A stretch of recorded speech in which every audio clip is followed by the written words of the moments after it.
Good evening, everyone. Thanks for joining the session. So, current session we are going to discuss about the Docker tutorial. So,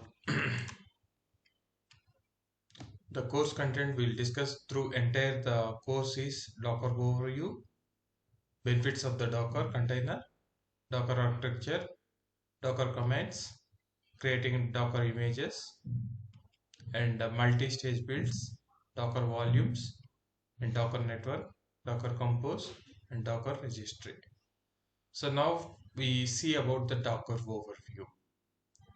So first we understand what is the virtualization, what is the containerization, difference between virtualization and the containerization.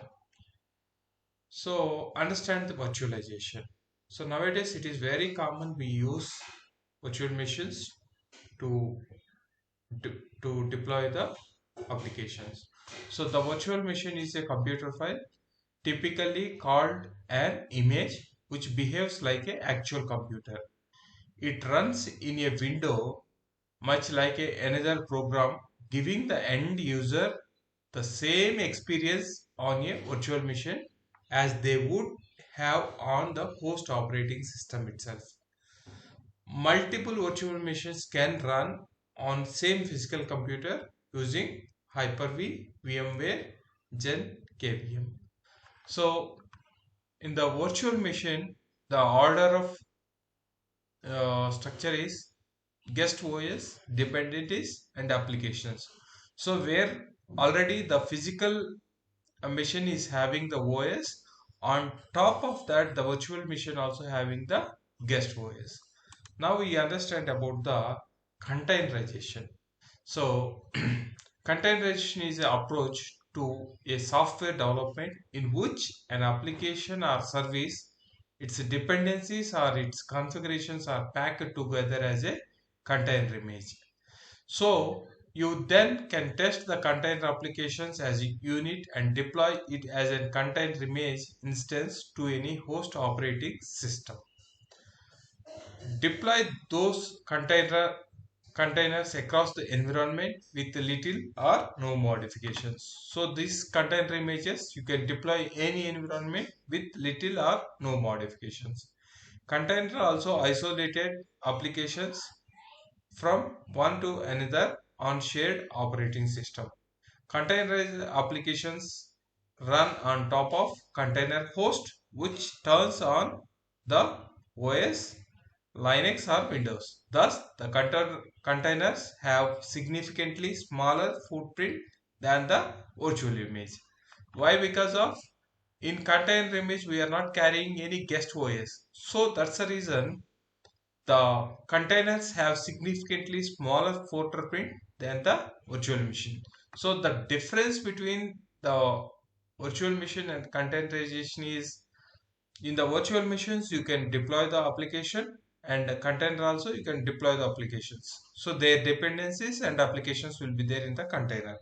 At same time virtual machines also dependencies and applications is there. The additional is guest OS. That's the reason virtual machine image is having more size than container. So now we see what is the benefits of Docker container. Resource efficiency. Docker is lightweight and fast. Why Docker is lightweight and fast? Because the Docker container don't have the guest OS. That's the reason. It's don't have the OS not carrying. Then it is Docker is lightweight and fast. Process level isolation and usage of container host kernel is more efficient when compared to virtualizing the entire hardware server using VM. That's it. Fast and consistent delivery of your applications. By taking advantage of Docker methodologies for shipping, testing, and deploying code quickly, you can significantly reduce the delay between the writing code running it in the production. Continuous deployment and testing. The ability to have a consistent environment and flexibility with patching has made Docker a great choice for the teams that want to move from waterfall to modern DevOps approach to the software delivery. So these are all the benefits of Docker container. So now we see about the structure, how we can make the Docker file, and from the Docker file how we create the image. From the image, what we can do, I mean, will create the container, we create the volume, we create the network, and you can push that image into the Docker registry. So now we understood one by one what is the Docker file. So Docker file is a text file that contains the instructions for how to build the Docker image. So once you have instructions, you can be build using the commands, Docker commands, you can build the Docker image. So where we can, once we build the Docker image, we need to run the Docker. So where we can run these images will be in the Docker daemon. Docker daemon is nothing but a server, Docker server. So Docker daemon listens for Docker API request and manages Docker objects such as images, container, networks and volumes. A daemon can also communicate with other daemons to manage the Docker services. So how Docker server can talk with, or how we can pass instruction to the Docker server using Docker CLI. So I can show you later where this client and server, Docker daemon and Docker CLI will be there when we install the Docker software. So what is the Docker CLI? Docker CLI is a primary way that many Docker users interact with Docker. When you use commands such as docker run, the client sends these commands to the Docker daemon, which carries them out. The Docker client and Docker daemon can run on the same system, or you can connect Docker client to the remote Docker daemon. So Docker client and Docker daemon communicate using REST API over sockets or network interface. So the Docker client can communicate with more than one daemon. So next, once we, based on the Docker file instructions, we build the image. So what is the image? A package with all dependencies and information needed to create a container. A image includes all of dependencies plus deployment configurations used by the container runtime. An instance of image called a container. So when you run a image, so you can see the diagram arrows. When you run a command, when you run the image, it will create the container, it will create the volume, it will create the network, all those things. So now we see that when we run the image, the container will create. So what is the container? An instance of image is called the container. It's a process by itself, or each process has its own host name, like a virtual machine.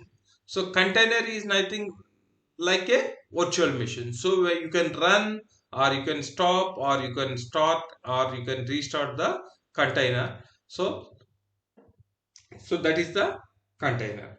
So next we will see that when you run the image, three things will happen. One is container will create, volume will create, and network will create to this Docker instance. So what is the Docker volume? So Docker volume provide the ability to create the persistence storage with the ability to rename the volumes, list of volumes, and also list of container that are associated with the volume. The data volumes sit on the host file system or outside the container. Copy on write mechanism are fairly efficient. So what is the Docker network?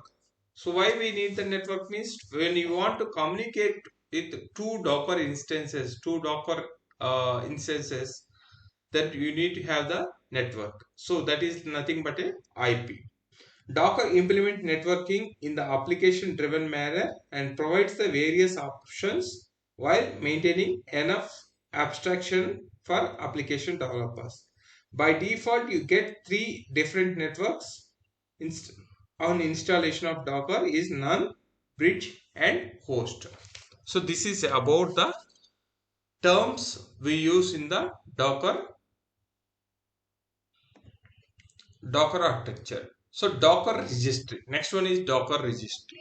Docker registry is nothing but where the image you push or pull the image to deploy or to run the image. So to create the instance of the Docker image. So that is nothing but a container. So this is all about the Docker architecture terms. So now the next session I'll see about walk through the Docker commands. That's all about for this session.